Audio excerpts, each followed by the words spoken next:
Have you ever wondered how a normal evening out could turn into your worst nightmare? I did, until that night in Chicago. It was supposed to be a simple dinner date, but what happened left me questioning everything I knew about safety in my own city. This is my story. My name is Alex, and I live in Chicago. Last month, I had a dinner date with someone I met online. We decided to meet at a trendy restaurant downtown. The evening started perfectly. Good food, engaging conversation, and the vibrant energy of the city enveloping us. We had just finished our meal, and were planning to grab some dessert from a nearby cafe. As we stepped out of the restaurant, the streetlights flickered briefly, and the atmosphere felt eerily tense. I shrugged it off, thinking it was just my imagination. The cafe was only a few blocks away, so we decided to walk. As we strolled down the street, I noticed a group of people gathered outside a bar, their voices growing louder and more agitated. I couldn't quite make out what they were arguing about, but it seemed intense. I exchanged a worried glance with my date, and we quickened our pace, hoping to avoid any potential trouble. Little did I know, this was just the beginning of a night that would haunt me forever. As we hurried past the bar, the argument behind us escalated into a full-blown shouting match. The tension in the air was palpable, and I could feel my heart rate increase. My date, Lily, gripped my hand tighter, her eyes wide with anxiety. We turned a corner, hoping to put some distance between us and the confrontation. Suddenly, a loud crash echoed through the street. I glanced back to see a man stumbling out of the bar, clutching his side, blood seeping through his fingers. Panic surged through me. The crowd outside the bar dispersed in different directions, some running away, others pulling out their phones to call for help. "Let's get out of here," I urged Lily, pulling her along. We quickened our pace, moving towards the cafe.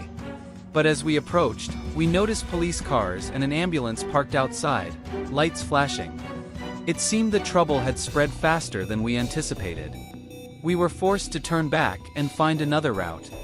The once familiar streets of Chicago now felt like a labyrinth of danger. I pulled out my phone to call a rideshare, but there were no available cars in the area. We were stranded. That's when we heard footsteps behind us. A man in a dark hoodie was following us, his pace quickening as we walked faster. My mind raced with possibilities. Was he involved in the fight? Did he have a weapon? I didn't want to find out. We ducked into an alleyway, hoping to lose our pursuer. The narrow passage was dimly lit, with shadows lurking in every corner. I glanced over my shoulder and saw the man still following us, his figure growing closer. My heart pounded in my chest, and I felt a surge of adrenaline. "Keep moving," I whispered to Lily, trying to keep my voice steady.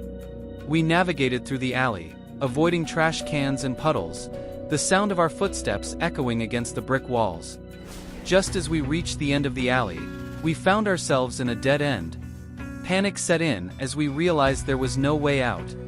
The man was only a few feet away now, his face obscured by the hood. He stopped and looked at us, his gaze piercing through the darkness. "What do you want?" I demanded, trying to sound brave despite the fear gnawing at my insides. He didn't respond. Instead, he pulled something out of his pocket, a small, shiny object. My stomach dropped as I realized it was a knife. Lily gasped, and I instinctively stepped in front of her, shielding her with my body. "Please, we don't have any money," I pleaded, hoping to appeal to his sense of mercy. But there was no emotion in his eyes, just a cold, calculating stare. Before I could react, he lunged at me, the blade glinting in the dim light. Time seemed to slow down as the man lunged at me with the knife. Instinctively, I raised my arm to block the attack, feeling a sharp pain as the blade sliced through my jacket and into my skin.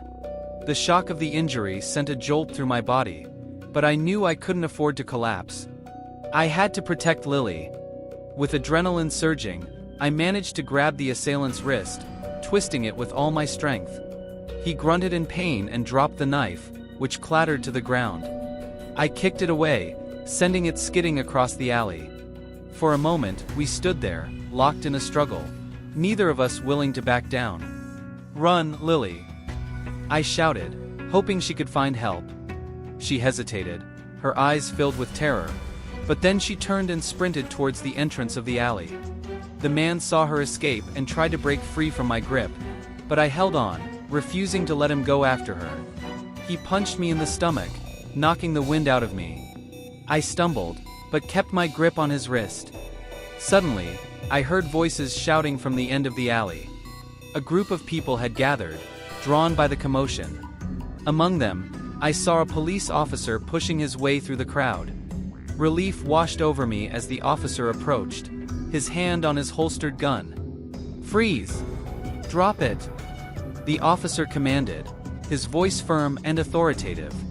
The man hesitated, his eyes darting between me and the officer.